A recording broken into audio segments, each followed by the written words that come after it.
Welcome into the Sportsmemo NFL Every Game on the Board podcast with our first guest up, Teddy Covers. Teddy, welcome into the podcast. Hey, Drew, how are you today? I'm doing good. We got the full board of NFL games here, and excited to talk to you. 66% NFL sides year to date, 58% NFL overall year to date. How's it feel? It feels okay. I didn't win last week though, I'm 66% with sides and 58% overall, which tells you what my totals are, which is crap. But the sides have been real good all year. Last week, notwithstanding. But that being said, there's a handful of this is not a deep card for me this week, but there are a handful of opportunities I think are pretty good. Okay, well, hopefully we can find a few here, and no matter how you're listening, podcast mode on the website, wherever. Hopefully you're traveling safely wherever you're going, or your family's getting to your house safely, and we're helping make your holiday weekend a little bit more enjoyable, and hopefully get you on the winning sides here. Teddy, first game up, 105-106, 9:30 a.m. Eastern kick on Thanksgiving Day, Thursday, November 22nd. We got the Chicago Bears at the Detroit Lions, -3. That's the Bears laying on the road, 44.5 the total. Yeah, there's certainly a lot of cases we can make against the Chicago Bears for this game. And it starts with this. Remember, they got flexed into that Sunday night game against Minnesota. But they are the first team since the merger in 1960. They had to play Sunday night and then play an early game on Thursday. That's as short a turnaround as you can possibly get with travel. Now, it's not cross-country travel, but it's travel nonetheless. So spot-wise, it's difficult for Chicago with this very, very short turnaround. And let's not forget that Mitch Trubisky is banged up, and I mean really banged up. Here's Matt Nagy. What's my sense on whether Trubisky plays on Thanksgiving? Quote, I'm saying cautiously optimistic, but I can't make any promises. I hope he does, but it's a day-to-day thing for us. He wants to play, I know that, yada, yada. Trubisky did not practice yesterday. He didn't practice on Tuesday. Chase Daniel is their backup quarterback. Chase Daniel, of course, who's been with Matt Nagy for many years. In fact, 5 years those two were together altogether. But here's Daniel's quote. I haven't gotten any reps with the first team this year, but it's the same offense that I was in for 5 years, so for me it's mostly the same plays. We got some tweaks here and there, obviously, different personnel, but I know the offense like the back of my hand. And Nagy seems very comfortable if Daniel starts. Quote, I know Chase inside and out. He knows me inside out. If that's the route we go, we keep plugging away, and that's just part of football. If not, it's nice to know that we have Chase. So they're preparing for Chase Daniel, who hasn't gotten, as he said, hasn't gotten the snaps with the first stringers. I'm not anticipating Chicago's offense to be clicking on all cylinders in this ballgame. And the Lions 4-1 ATS and straight up their last 5 tries at home on Thanksgiving. But, of course, the one loss came last year against a good defensive team in Minnesota. And that Bears defense, we saw these two teams play 12 days ago. It was 26-0 Chicago before garbage time, and, Stafford started putting up some numbers. That's what Chicago's defense is capable of doing against a lineup like Detroit. Spot or no spot, hard for me to get to the window with the Lions, knowing that matchup difficulty against what is, if not the best, one of the best defenses in the NFL right now. Great breakdown there, Teddy. A lot of key points you brought up. Chase Daniel, when his name comes to mind, you think a heralded high school quarterback there out of Texas, then played at Missouri. Pretty good career in college. But to tell you the truth, I don't know much about his playing time in the NFL. He's been a career backup. His time remember where Missouri was when Chase Daniel was their QB. Missouri was a top 10 team. Mm-hmm. Yeah. But at the pro level, he's been, he's gotten a spot starts, but he's never been the full-time starter anywhere. And then you also bring up the travel spot. It obviously a tricky one here as far as the handicap. Sunday nighter to Thursday. That's the shortest you can have in NFL. So I'm guessing, is this the shortest, at least on your records in NFL history? Like I said in the analysis, since the merger in 1960, no team's ever played on Sunday night and then the early game on Thursday. Okay. Hasn't happened. Man, so let's say it's a unique travel situation. And you say, well, is it that big of a difference between Sunday night versus Sunday afternoon? Yeah, it is. For prep on a short week, it is. When you talk about breaking down film and all of that stuff and recovering from injuries, it is less advantageous to play the Sunday night game. I'll just put it that way. A much shorter turnaround and much less time for the staff to do what they need to do to get the team prepped. Absolutely. That's a good point. And it matters more because the less days, it's a higher percentage. It's a half a work day on a short week. That can mean a lot. Let's move on down the card. We got 107, 108. Washington at Dallas. 40.5 the total, Teddy. 7 Cowboys laying at home. Yeah, and we're still seeing plenty of 7.5s. A handful of 7.5s out there, mostly down to 7 now. There's been a lot of Washington money early in the week. And, of course, that has a lot to do with I think 2 factors. One is the markets look to me to make a pretty big adjustment for Alex Smith to Colt McCoy. And I adjusted, I think, was it a point and a half? A point and a half or 2 points, and that might be much. McCoy can play. McCoy's been in this. Again, it's like Daniel being in Matt Nagy's offense. McCoy's been in John Gruden's offense for 5 years. He's played this backup QB role for Washington. He knows what they want to do. The staff appears to be very comfortable with him. And it's not like Alex Smith was lighting anything up. So from a actual adjustment standpoint, I take the under. How much the transition from Smith to McCoy is actually worth. And the markets have said the same thing, obviously, with the money coming on Washington, even more money coming today. There were 7.5s available earlier this morning. But, of course, Washington has the travel spot. It's not as bad. All these road teams are going to be traveling for Thursday night games. And, we've seen all year the road teams have had a difficult time. We know that the Redskins, even with McCoy, have issues on the offensive line. Dallas' strength is on that defensive front.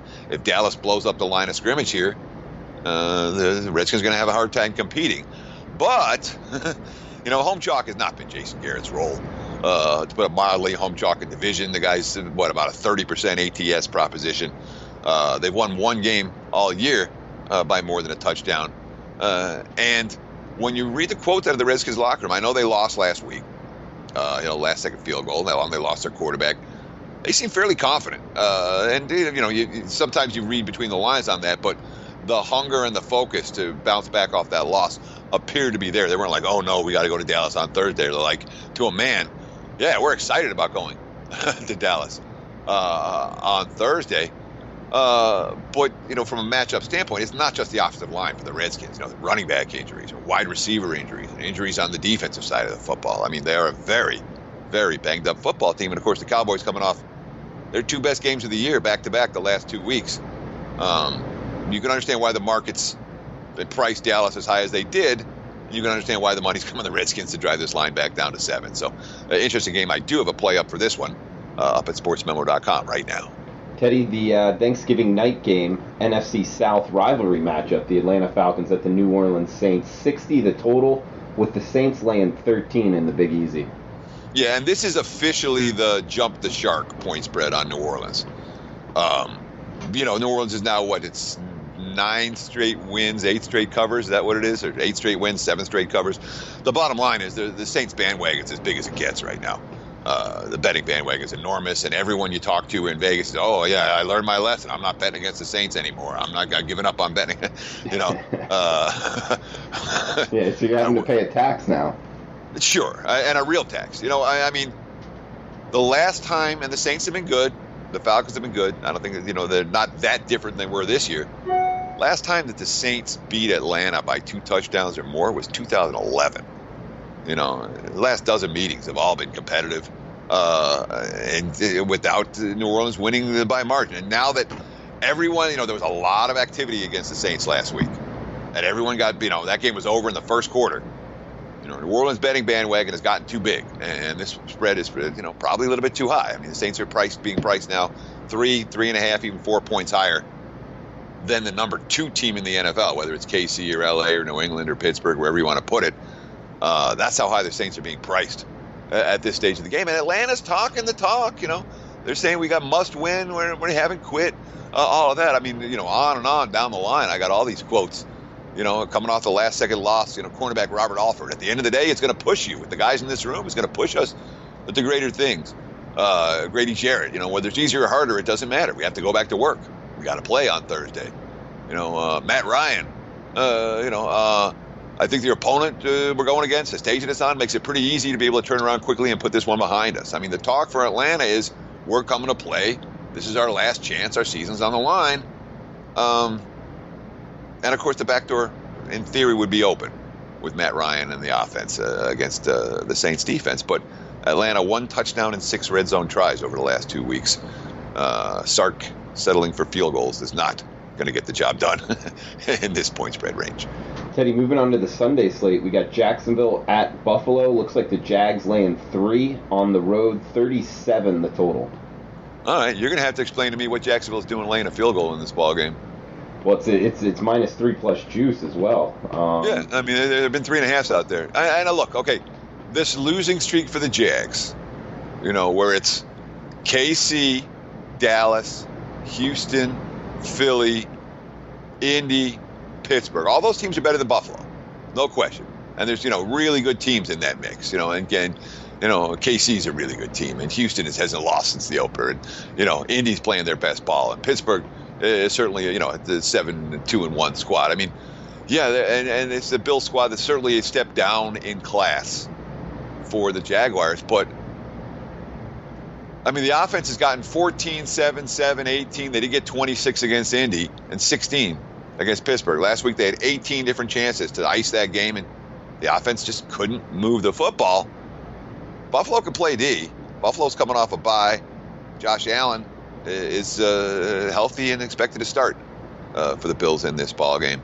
I'm a little bit surprised of how the Jags line is held as high as it is, even though we have, as you mentioned, down to 3 in most locations now. The Jacksonville and Buffalo. And the weather forecast, certainly the Jags not a team that's built that we think about winning in these type of situations. But temperature for the weekend in Buffalo supposed to be reasonable in the 40s. We're not talking about a particularly nasty day for late November in upstate New York. Guys, remember the coupon code SHOOTOUT at checkout for half off 7-day all access with handicapper of your choice. Teddy covers obviously a great choice, knows his NFL along, and with that you get college football, NBA as well. That coupon code is SHOOTOUT. Teddy, moving down the line here, 253-254. Oakland at Baltimore, 43 the total, with the Ravens laying 10.5. Seeing some 11s, also seeing a 12 with juice. You know how 5 dimes does that, so kind of a dead number here, 10.5, 11. Yeah, and again, we still don't know what the status is at the quarterback position for Baltimore for this week. It could be Lamar Jackson. It could be Joe Flacco. I'm surprised the line is posted. But again, they're right now pricing the 2 quarterbacks fairly comparably, even though Jackson was much better as a runner last week than as a passer. But in theory, you're supposed to be able to line up, hand the ball off, and beat Oakland by 5 touchdowns. Because the Raiders can't stop the run. And, of course, only Oakland can screw up tanking. It's not hard to tank. All you have to do is lose at the end of games instead of win. Look for San Francisco and not blitzing on Eli Manning as a prime opportunity or example of how you do that.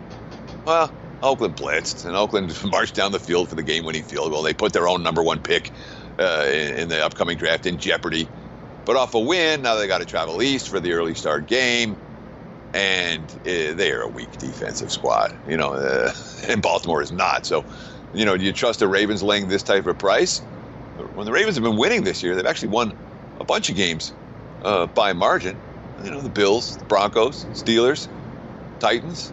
So it's not an unreasonable point spread to lay, given the situation, although it does look a little bit high given Baltimore's current offensive capabilities, which is meh at best. They haven't scored more than 24. The 24 they got last week is the most they have in since September. Teddy, we got San Francisco making the cross-country trip to Tampa Bay. 54.5 the total, with the Bucs laying 3 with juice or 3.5 in the marketplace. Yeah, I mean the Bucs can't lay. I don't think the Bucs can lay. But we've seen enough defense or lack thereof from Tampa to know that A, no one's safe. B, I mean it's a lost season already. It's a spent season. They're not a team I have any interest in laying points with. I really don't. And from a defensive standpoint, Tampa, is as ugly as well. I guess Cincinnati's just as bad. But you look at their numbers, giving up 6.5 yards per play on the season, 4.5 yards per carry. Opposing QBs have a QB rating of 124.9. You understand? Yeah. That's off the charts. That's like better than any QB in NFL history, and they've done it against Tampa every week this year. And of course, from a turnover standpoint, the Bucs dead last in the NFL. So all that says, all right, well, let's see. They've just been on the turnovers and all this. They can score points. I don't trust the mentality for Tampa. And I know, look, their last home game, they got 500 yards against the Redskins and lost by 2 touchdowns.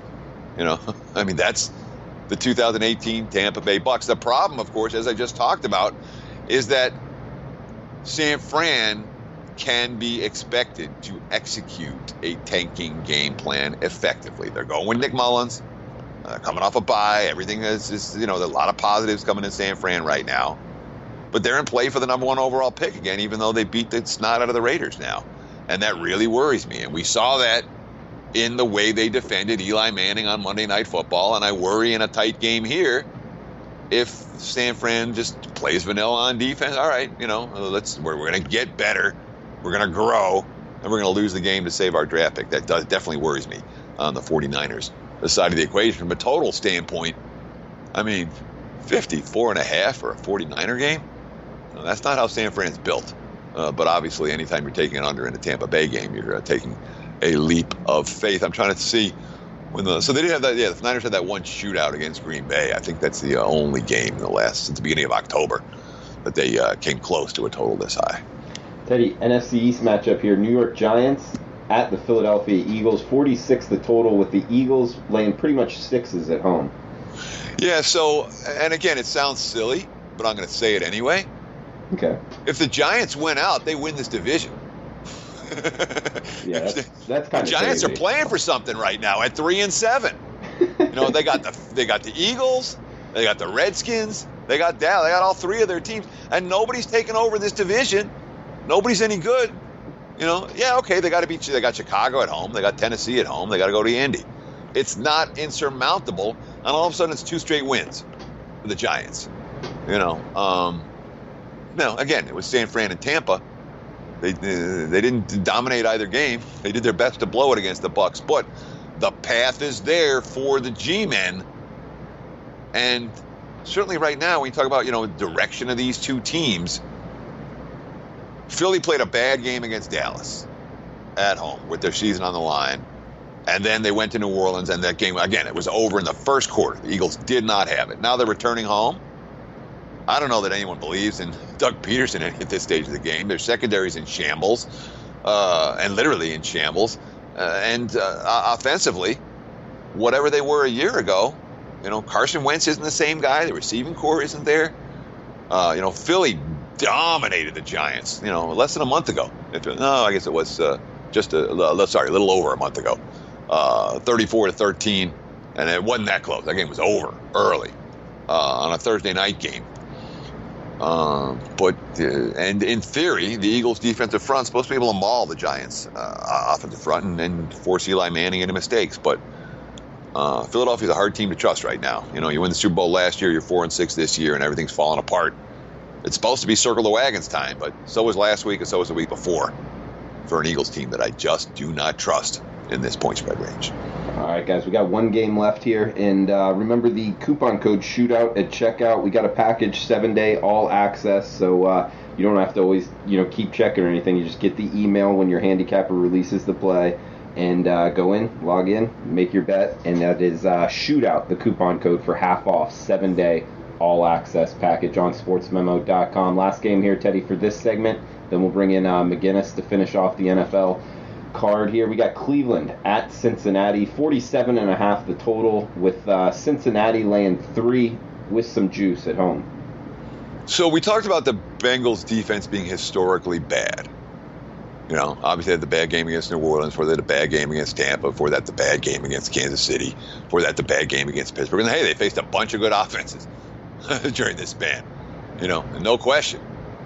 But last week they did not face a great offense in Baltimore. They faced and they didn't have a lot of film on Jackson. That certainly bodes well, but it didn't bode well for them. And they covered the number. They rallied back and got inside the number. I'll give them credit for that, but it's a Bengals defense that is very difficult for me to lay points with. and that's putting it mildly.